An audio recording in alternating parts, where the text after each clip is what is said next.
আসসালামু আলাইকুম বন্ধুরা, আশা করি আপনারা সকলেই ভালো আছেন আর আপনারা দেখছেন এসকেবি ভয়েস টিভি।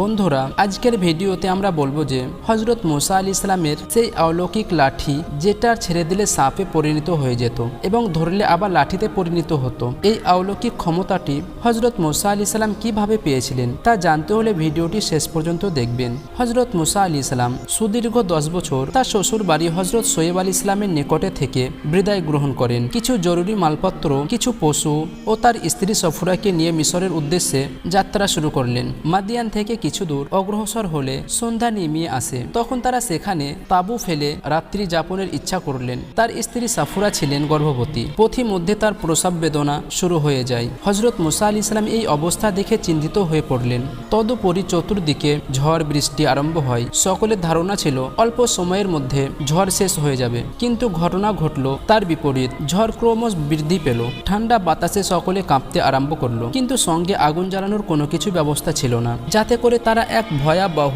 সমস্যার সম্মুখীন হলে হযরত মুসা আলাইহিস সালাম তখন তাঁবুর বাইরে এসে চারিদিকে তাকিয়ে দেখলেন কোথাও আলো আছে কিনা। দূরে দেখলেন পাহাড়ের উপরে অনেকগুলো বাতি জ্বলছে। তখন তিনি সেখান থেকে আগুন সংগ্রহের আশায় সেদিকে রওনা দিলেন। সাফুরাকে বললেন, তোমরা একটু সময় অপেক্ষা করো, আমি আগুন নিয়ে ফিরছি। হযরত মুসা আলাইহিস সালাম আলো দেখে সেদিকে হাঁটতে লাগলেন। অনেক দূর গেলেন, তবুও পাহাড়ের কাছে পৌঁছাতে পারলেন না। মনে হলো যেন পাহাড়টি ক্রমে দূরে সরে যাচ্ছে। তবুও তিনি প্রাণপণে ছুটতে লাগলেন। দীর্ঘ সময় পরে তিনি পাহাড়ে উঠলেন। তিনি সেখানে দেখতে পেলেন এক প্রকারের গাছের শাখা প্রশাখায় আগুন জ্বলছে। তখন তিনি শুকনো ডাল হাতে নিয়ে স্পর্শ করলেন যাতে ডালটিতে আগুন ধরে, কিন্তু বহুবার চেষ্টা করেও তিনি আগুন জ্বালাতে পারলেন না। তখন তিনি খুব হতাশ হয়ে পড়লেন। এমন সময় আল্লাহ তাআলা বললেন, হে মুসা, তুমি এখন তুয়া উপত্যকায় পৌঁছেছ।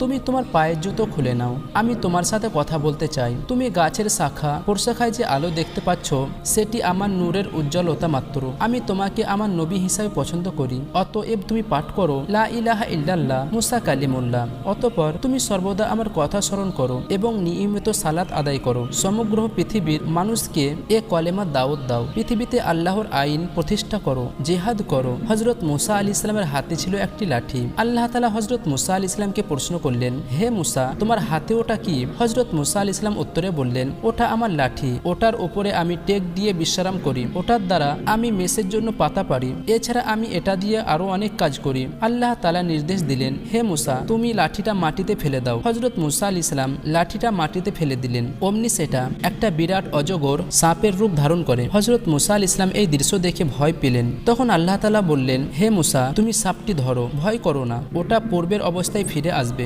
যখন হযরত মুসা আলাইহিস সালাম ওটাকে ধরলেন তখন সেটা লাঠিতে পরিণত হয়ে গেল। আল্লাহ তাআলা হযরত মুসা আলাইহিস সালামকে বললেন, তুমি তোমার হাত বগলের ভিতরে ঢোকাও এবং একটু সময় পর বের করো, দেখবে সে হাতে অতি উজ্জ্বল। হযরত মুসা আলাইহিস সালাম আল্লাহর আদেশে বগলের ভিতরে হাত গুজে বের করেন। তখন দেখা গেল হাতখানি সূর্যের ন্যায় অধিক উজ্জ্বল বর্ণ ধারণ করেছে, যাতে পৃথিবীর এক প্রান্ত থেকে অপর প্রান্ত পর্যন্ত আলোকিত হয়ে উঠেছে। তো প্রিয় বন্ধুগণ, এই ছিল আজকের আমাদের ভিডিও। কেমন লাগলো কমেন্ট করে অবশ্যই জানাবেন আর আমাদের এই ছোট চ্যানেলটিকে সাবস্ক্রাইব করে পাশে থাকবেন। আজ তাহলে এই পর্যন্ত।